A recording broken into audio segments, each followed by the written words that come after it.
up in leads to those minor leads in the game. It's definitely a bit tougher to do that up against an alpha, right? We saw that yesterday, I believe, up against a Hayabusa. So it was definitely an easier road to start in neutralizing a bit of that clear threat. You can see Ue here trying to go and, again, assuming where Vivian is. Oh, not Iron Hooks. Good zoning from Vivian. Up with the ejector, disengaging. Sanguine Claws as well as Vivo just steals away the camp. So Vivo on the Suyo already a level ahead now. And I do want to talk about this Naisu. This is something that I've been talking about with a few coaches that I know personally. What's and this that? is like kind of a hidden tech. Are you Franco gonna- and Kaja Yeah. with Gata Kaja. It's such a combination. Ejector flicker. Vivian finding it by a bit late, and Nabi will fall down to the missiles of Vivian. That's first blood over to Indonesia. But to talk about that again, you hook or you get that divine judgment. Yeah. Boom. AOG. Anyone tries to cancel it, you get Dude, caught. It's that's what I'm saying. Like the combination of what they can bring to the table here in this draft is there's so many options that they can use for Cambodia, but the fact too that they've got to watch out for Vivian. Vivian knows that all her roam picks basically got banned out. Well, she still got the Jawhead. She still makes use of it, and you saw just how deadly it can be, especially when that flicker is available. She doesn't need that level 4. Yeah. Part of it is just using that ejector and throwing someone into the whims of your team. Now, you know, they get this objective that already scales in their favor. They're getting a lead 1,000 ahead already early on. And this is where I would look to see if Cambodia can actually go ahead, play around the Franco, hopefully get a pick off.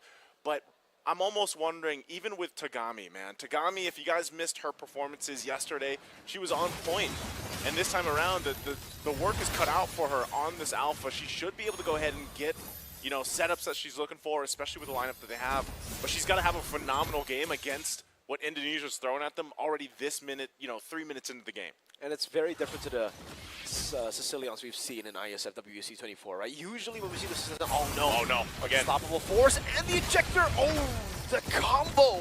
Vivo was ready with the arrow, just shoots her down, and man, Nabi got Purify at the end there, but yeah, it was just too quick. Vivo's so ahead, Tagami's getting bursted down by just Vivo's damage. Vivian doesn't have the flicker, so luckily Tagami will still be able to escape. But again, this Sicilian, unlike the Sicilians we've seen in WEC 24, she is just getting all the gold. That's such good clearing right there. You know, utilizing the Suyo plus the Sicilian. Now they're going to make their way down bot. Raging Sandstorm with a flicker to get both of them. Yui Fendi caught in the ejector. Fumieko will take a few more turret shots. Yue gets the kill. The AOG to try to save her in the bottom lane, but it's Vivo who can just blink out to safety, and they only lose Fumieko, who's again just the engager. Yeah, her whole job there was to go ahead and use that flicker, use that Sandstorm. There you go. Poke's going to land, but Yui's not going to be able to do much at all. Whoa! Again with the ejector, Yue is going to be taken down. City picks up that kill right now as Moshi gets chunked low by the bad impact as well. Yui Fendi zoned away by a Sicilian in the early game, and that's the orange buff taken away by Vivo. I just want to say, efficiency right now with the flicker here from Vivian. Every single time it's up, she's ready to make a call for a play. And that's the thing, it almost feels like this Jawhead has focusing mark. Yeah. I feel like by the time she actually ejects someone backward, they're basically dead.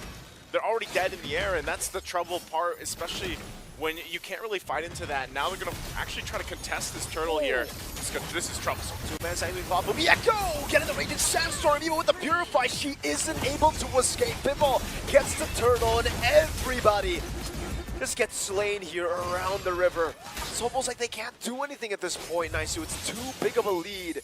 The hook from Yue, but it will not connect. Vivian conceal already, looking for the ejector again. Oh, good bloody hunt, but now you're going to be caught in everything. The quick draw too. Yui Fendi slashed down to the tier 2. Indonesia are just wreaking havoc in game 1. Yeah, 5 minutes in, it doesn't feel like they're letting up at all at this point, and they're just pressing the situation. And you know, Vivian, she's got a couple options. It's either the flicker, the conceal, she makes a play, the rest of the team follows through, and you're just overloaded with damage. You know, this whole time too, Shell, she's been chilling. She's been having the gold lane experience down at the bottom. She's joined a couple of fights, but she really hasn't had to because there's just so much already happening that Indonesia is able to do. Further in that gold lead now, very comfortable, even with that tier 1 falling. It looks like there's going to be a push up top, but Vival tries to stop that from happening in the top lane. It looks like she's forced off. So we did it.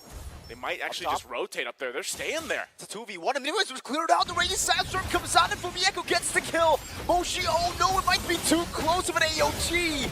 Not far enough to escape, and it's a double for Fumi Echo. Man, oh man, it's just Indonesia, like I said.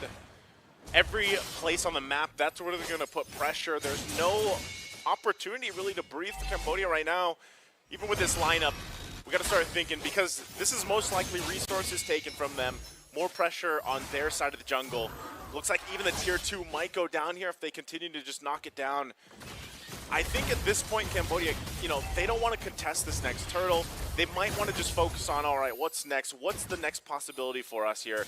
And honestly, that's probably by the time the Lord comes up, they might be able to do something. But, you know, again, it's this damage that is just overloading.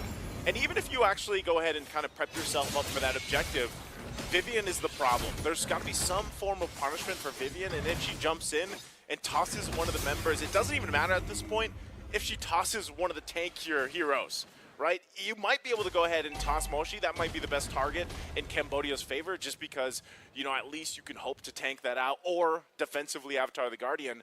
But it's just so difficult for them right now, and they're going to be forced to actually just stay together because Indonesia doing the same thing.